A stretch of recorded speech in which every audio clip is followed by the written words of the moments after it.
Dr. Clendenning, good morning. How are you? Good, the Michael LaBurse. How are you this morning?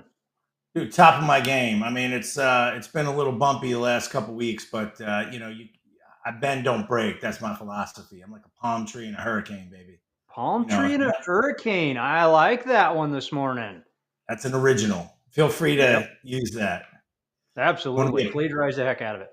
just pick that visual out for a second. A palm tree just Well, because everybody's not seen it, even right? Every single that's a great visual because every newscaster that ever wanted to be a newscaster went down and stood on the pier in some Florida town during a hurricane and like hanging onto a concrete pier and you see the palm trees doing this. Like waves we know the crashing. visual. Yeah, that's And awesome, man. and it's always at like 5 a.m., and the sun's just coming up. It's like, how do you guys pick this? Anyway, it must be an impactful time. You got to So, apparently in broadcasting, you got to pay your dues, and by doing that, you got to go stand on the pier in hurricane season. That's apparently how that works. right? So I want to dive in today. I want to start with a personal story, and I want to kind of segue into the difference between kind of living on the defense and being able to step out of your comfort zone and your surroundings to look for opportunities and to look for the, maybe we'll call it, the bright side of things. So growing up in Baltimore in the 80s and 90s, early 80s and early 90s, before I left for a little while, walking around in the environment of Baltimore at the time, there was a lot of racial tension. There was a lot of drug use. There was a lot of violence, a big police presence. People were getting carjacked, robbed, mugged, shot all the time. And got to a point where, I can clearly remember when I would walk down the street, we would walk in the middle of the street because in the cities, if you're in a row, like on a row house on a street, you're pinned between cars and houses. And if somebody was waiting in between cars or in a darker spot where a streetlight wasn't, you were just as good as gone if they needed something from you. I mean, people were shooting people for tennis shoes. So we would walk in the middle of the street, eyes peeled. God forbid we'd stay in after dark. But you kind of always looking over your shoulder. You're looking for differences in your environment. Just this hyper aware state, and over time that develops into a pseudo fight or flight meets paranoia, and everyone's out to get me. And as you then grow older and thousands of hours of therapy and relocating and trying all these modalities and coaches and therapists and life, you start to try to unpack some of that. And depending on your environment, some of that wears off too much sometimes. The downside of that vigilance, the upside is it got me personally good at reading people and situations and getting me to be able to see behind somebody, through somebody, and at somebody, and have a mutual respect and a lack of judgment on somebody. So when I meet people, all people, regardless of how they look, how they act, I kind of see the human inside of them, and I see the conditions they've put themselves in a non-judgmental way. The downside of that is for a long time, I was slightly outside of my own life and health. I was slightly risk averse. I mean, I was an adrenaline junkie, but I was risk averse in a big way because I didn't trust. I didn't understand team. I didn't understand loyalty because, from my childhood, I would say 10, maybe 15 people now. And this is my friends too. Probably 15 people have been murdered from my childhood, during my childhood and beyond, or died of drug overdose, maybe 20. And, when you start seeing that stuff, it sort of changes your shape, right? A little bit. Maybe that's why we're in this business. So as I bring this to you and I bring this to the audience and we're talking about this, because there's a lot of folks out there that have either done something in their life and they're now in this hyper reclusive state, or they've made a move and they've gotten bitten. How do we come out of that state? How do we trust? What's the coaching aspect here, Jake, sorry, Dr. Clendenning, of how to get out of that state and then how to prosper, maybe not financially, but how to prosper emotionally and physically? How do we do that? Well, first of all, thank you for sharing that, because that Sharing, sharing. it's a description of a first world country. You know, everybody thinks of the U.S. as this first world country, white picket fences, kids riding their bikes in the cul-de-sacs. It's a beautiful sunny day. That's the imagery that so much of the world gets about what the U.S. is. And yet there are parts of it, and there were times, and there are times, and there are parts of it that are not that scene. And for if you're living in it, it may feel like Beirut to you if you're living in that space. You know, does it look as rough, and is it as bad as that? Maybe not, but if you're living in it, it's going to feel that way, like, because it's your perception in the moment of what it is. So one of the things that I heard you say in the beginning of this was your description of how you would walk down the street, and kind of why it was. I want to challenge that a little bit of why you were doing it, based on, and this is where I'm going with this, is it's a decision making process to get out of it. It's a choice. Like everything how you react to your reality is a decision. Period. That's the truth of it. So what you were doing at that time is you said, well, I had to walk down the middle of the street to avoid somebody in the dark.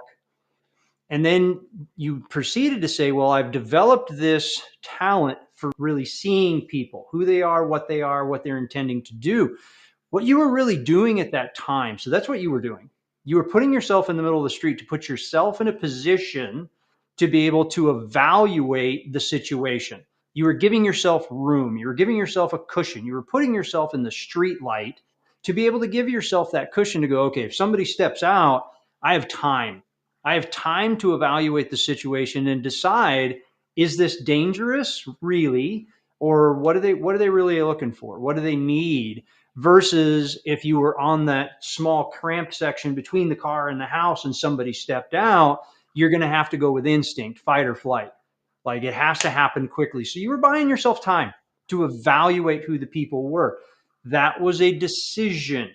And it was not an unconscious one. That's a decision you made for your own personal well being, your own personal safety to get there. But it was based on, I still have to walk home.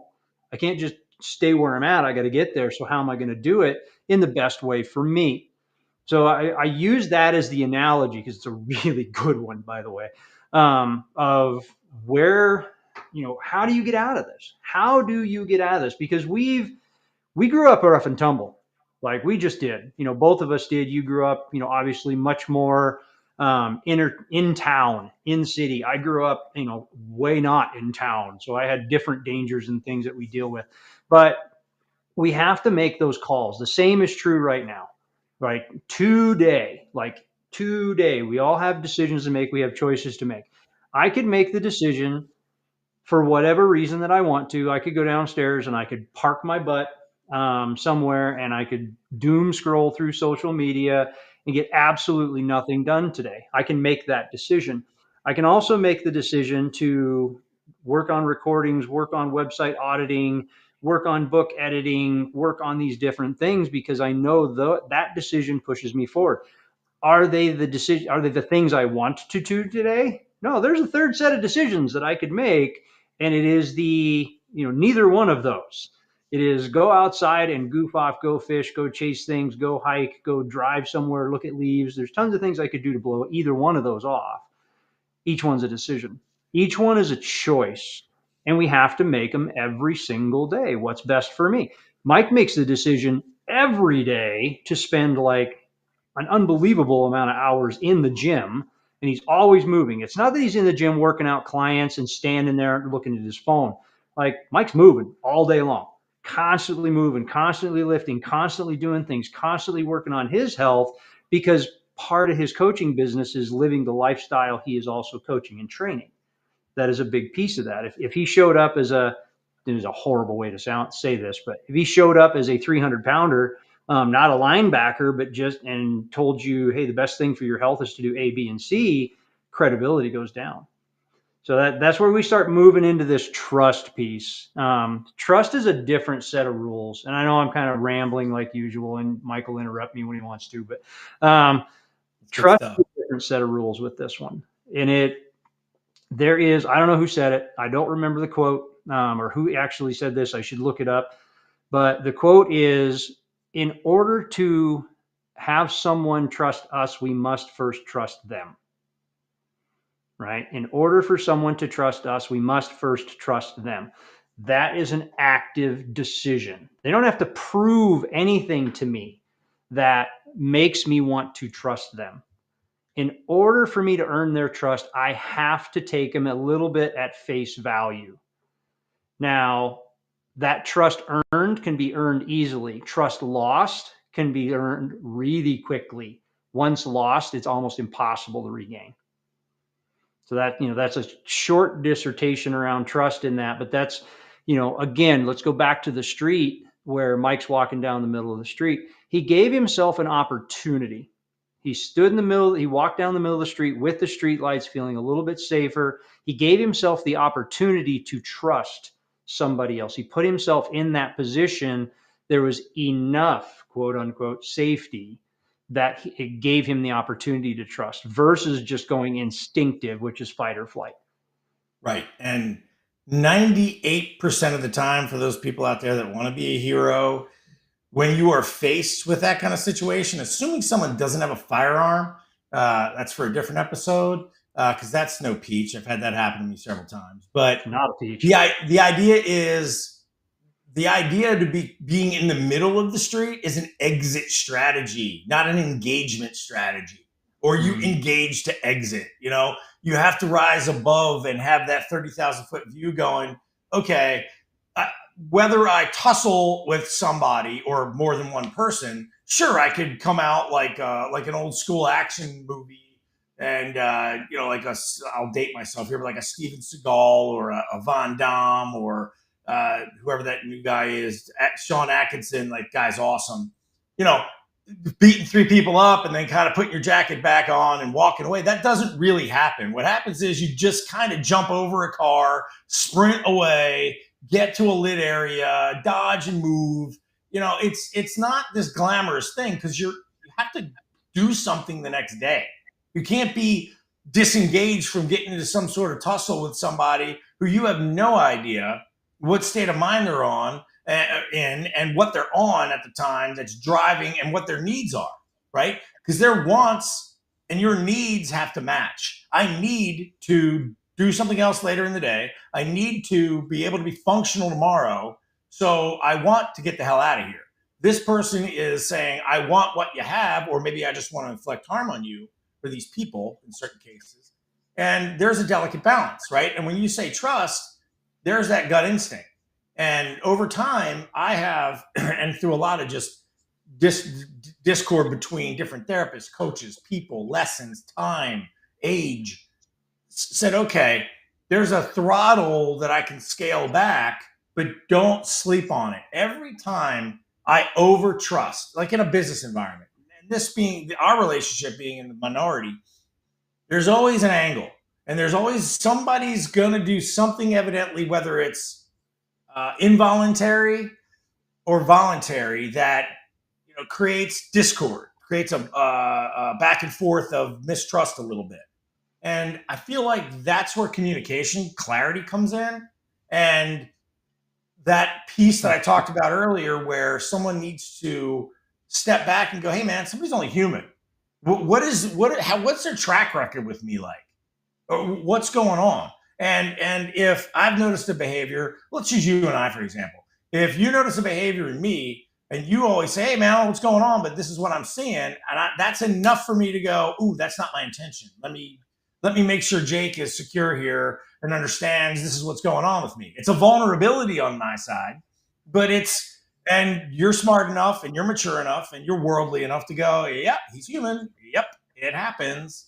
I'm going to go back to his track record, and I'm going to go back to, the overarching picture of the mission, right? So for those of you out there that are, whether you're struggling from a setback and you're in this weird phase where you don't trust yourself, you don't trust your decisions, people don't trust you, it looks a little dark, things are against you, you've made a bad decision, whether it's a capital investment of a lot of money, whether it's a choice to communicate with a certain person, whether you expounded on a point of view you have today, because God forbid you actually come up with a point of view. Man, when we did the whole Charlie Kirk piece, people were like, certain people came up to me and were like, whoa, you got a little political there. I said, no, we didn't. You got triggered. We didn't get political, right? Like, so I had to do a little, and it was friends of mine, right? And I was like, whoa, time out. We don't get political. We just talk about things. We bring up topics and we discuss without an agenda, really. The agenda is awareness. But it was amazing to me the trigger. So again, going back to it, when I talked to you about that, now hold on, let's go to this. We got to talk about some sponsors real quick. Let's take about a 30 seconds. We really should. We really should. They're awesome people. We got some sponsors here, and we're going to go with Opus Clips. Why don't you bring us down on Opus Clips? Yep, Opus Clips. Multiply your reach without multiplying your workload. Opus Clips it. This is a tool that we use to cut our podcasts into shorts so that you guys have manageable pieces to deal with, and you're able to do that. So sign up using the QR code Opus Clips. And then we'll talk one more here. I don't want to bore the audience too much. Big View. Your script, your voice, your brand. Big View makes it shine. We use Big View a lot for teleprompter stuff when we're doing reads. Used it a lot for Boardroom Battleground. This is another one that can cut into some great shorts for doing your own personal stuff. We love this one. Again, get some great discounts. Use the QR code Big View. So my buddy needs to start using a little more Big View, and I got to coach him because when he does his shorts, you can tell he's like reading. It's like, dude, just he's leaning in, reading it. Yeah, you can, awesome. You can change the size of the text so you can read it. A legend. You can tell, you can see the squeeze, right? You can see the squeeze. And it's like, come on, brother. There's some cool tools in Big View for fixing the eyes as well. So it I don't know how it works. It's an AI tool that actually adjusts the eye read so it doesn't look like you're reading across the screen. It's a very, very cool tool. It's pretty fantastic. And by the way, if you guys need some media coaching, I've got to give our friend Christina Daves a little love. She's great. She's in the DC metro area. She's a media coach. Look her up. She's amazing. She gave me some great pointers. So Christina Daves, we love you. Absolutely. Anyway, back to the trust thing, right? So when I talk to you about, the back and forth, and you've had some relationships and you've done some things where you need to check out, what does that speak to you about how do we help somebody right now get their head out of their own, what, and they're in a space where the world is in their own head, the world is kind of compressing on them. This is total disruption, right? So how do we give them a pattern reset? How do we change their state? How do we do it?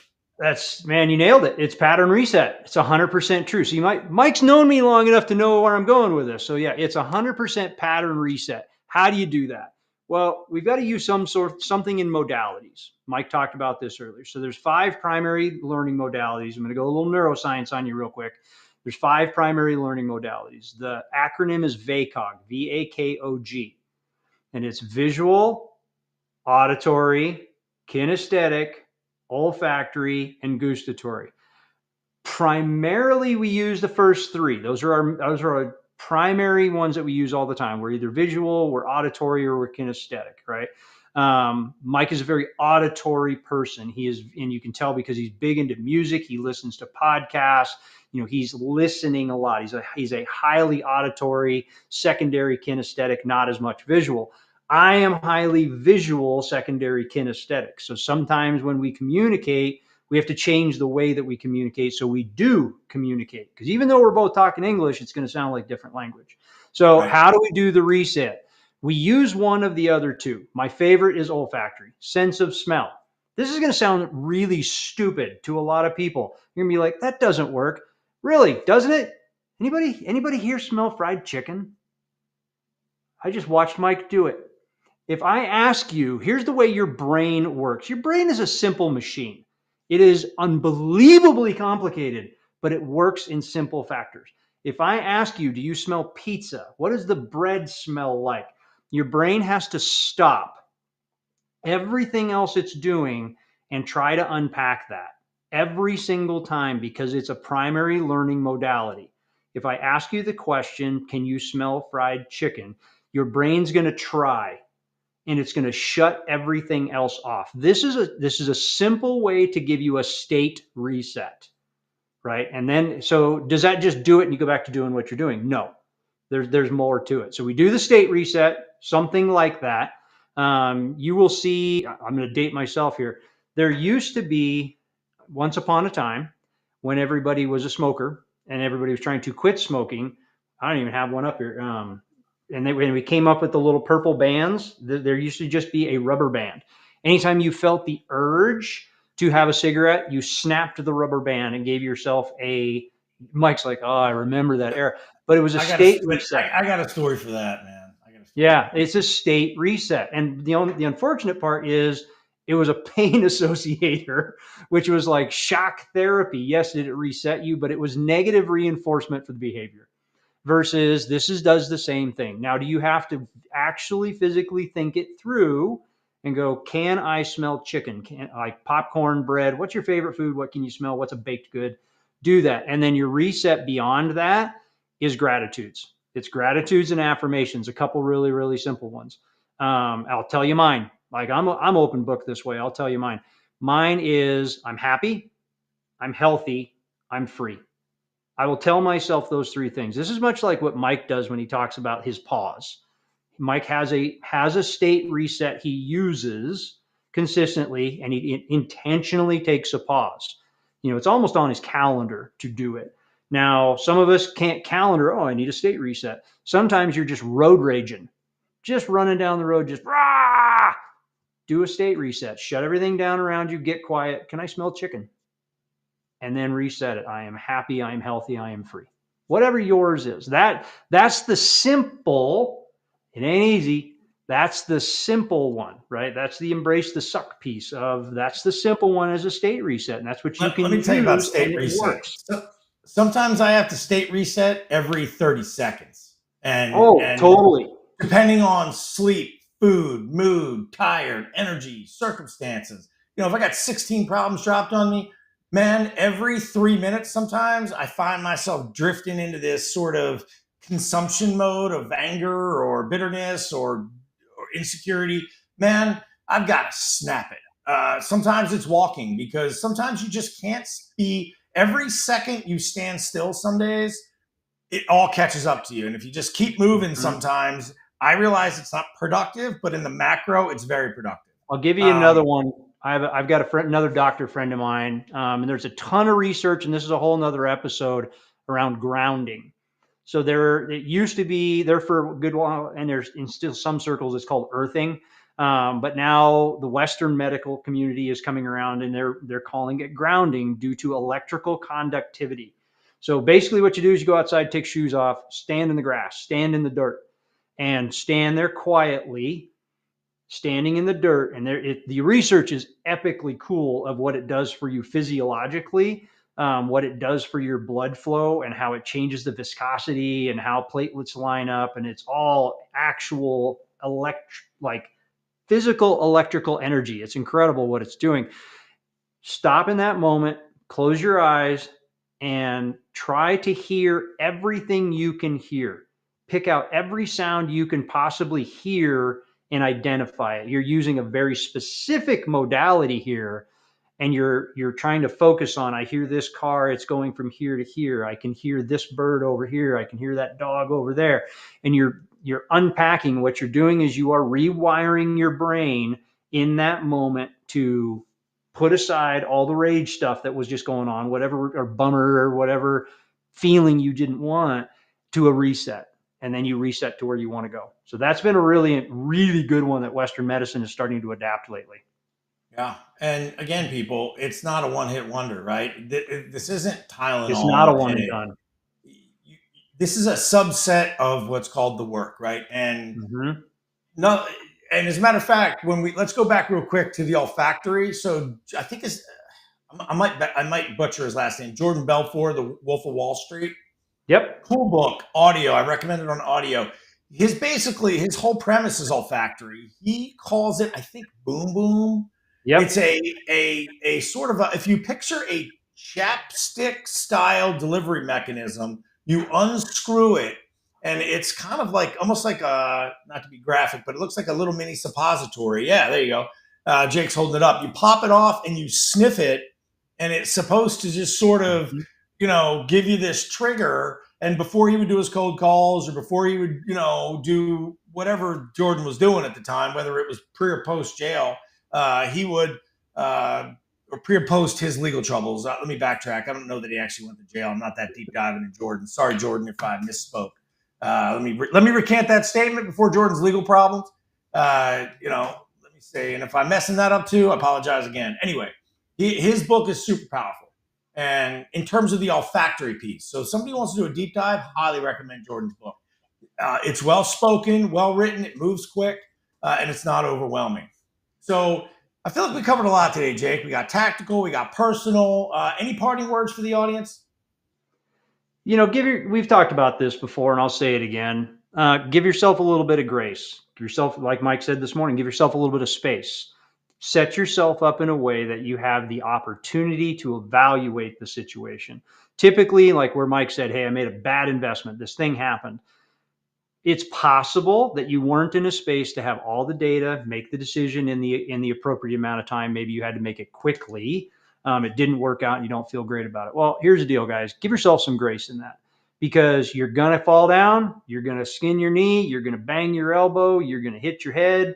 You're going to crash and burn. You're going to roll down the hill with your bicycle. But guess what we did as kids? We got back up. We went back up to the top of the hill. And we pushed ourselves off the hill again and again and again and again until we actually made the jump, until we cleared the thing, until we did the same thing as kids. You're just doing it as an adult. Keep going through the motions. Give yourself enough grace to know you're going to fail. It's going to happen, and be okay with, Thomas Edison. Let's wrap it up with that.